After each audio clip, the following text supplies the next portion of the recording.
That reminds me of the incidents of Abu Darda. Once there was a Jew, and there was the new Muslim. While he was building his house, while he was building the boundary of his house, his neighbor's tree was coming in between. So he could not build the boundary.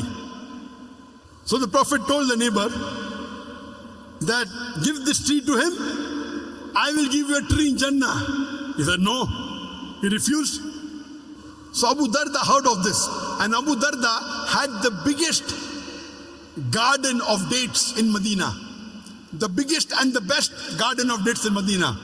When he heard this, he went to the Prophet and told him that if I am able to get that tree, will I get that tree in Jannah? The Prophet said yes.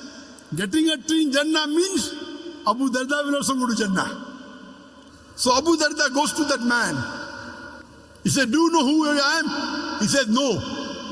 He said, I am Abu Darda. Ah, of course I know you. You have the best and the biggest gardens of dates in Medina. He tells that person, if you give this tree to me, I will give you in exchange my complete garden. The man was shocked. Is he crazy? For my one tree, the complete garden, the biggest in Medina. He willingly agrees. Abu Darda comes back to the farm and tells his wife, today I have struck a very good deal. What is it? He said, I sold my complete garden for a tree in Jannah. And his wife replies, what an excellent deal have you struck.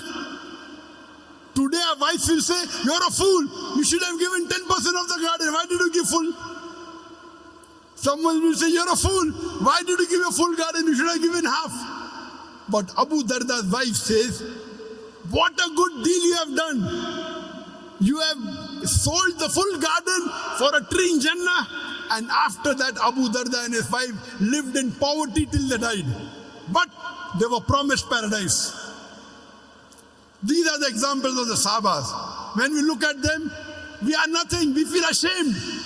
What are we doing? You see the lifestyle of the Prophet and the Sahabas and the Khulafa Rashidin. They put us to shame. And we are afraid to open our mouth. We are afraid to do dawah. Allah says in the Quran, in Surah Baqarah chapter number 2, verse number 120, the Jews and the Christians, they will never be satisfied until you follow their way of religion, until you follow their brand of religion.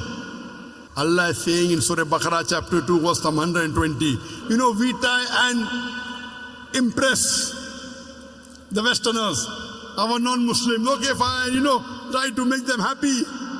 Allah says the Jews and the Christians, they will never be satisfied unless you become a Jew or a Christian. You try and satisfy them, anything, they will never be satisfied until you become Jew or a Christian. Allah says in Surah Baqarah chapter number 2, verse 111, and they say that you Muslims, you shall never enter Jannah unless you become a Jew or a Christian. You Muslims with all your piety, with all your salah, with the mark on your forehead, with your sawm, with your fasting, with your hajj, you shall never enter Jannah unless you become a Jew or a Christian. Allah continues and Allah replies, Tilka amaniyuhum. This is the wishful thinking. Bakwas hai bakwas, vain desires. Tilka amaniyuhum. Qul hatu buranakum in kuntum sadiqin. Produce your proof, but if you're truthful. Allah says that when anyone makes tall claims that only we will go to paradise, Allah says, Qul hatu buranakum. This is your wishful thinking, your vain desires. Bakwas hai bakwas. Qul, tell them, hatu buranakum. Produce your proof in kuntum sadiqin, but if you're truthful. And these Christians, they have produced their Burhan, their holy Bible, in no less than 2,000 different languages of the world. My Bible says this, my Bible says that. My Bible says this, my Bible says that. Christian missionaries throughout the world, they are knocking at the doors of the Muslims. They are knocking at our doors and saying, my Bible says this, my Bible says that. Allah says, Qul hatu burhanakum, produce your proof. They have produced their proof. They have produced their proof, the Bible, in no less than 2,000 different languages of the world. And they go on knocking at the doors of the Muslims. My Bible says this, my Bible says that. My Bible says this, my Bible says that. What do we have to do? Do we have to follow hook, line and sinker? When anyone shows you the proof, what do? You check the proof.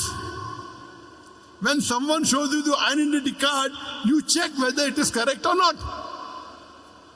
So they are showing you the proof, the Bible. What are we doing? Are we checking the Bible?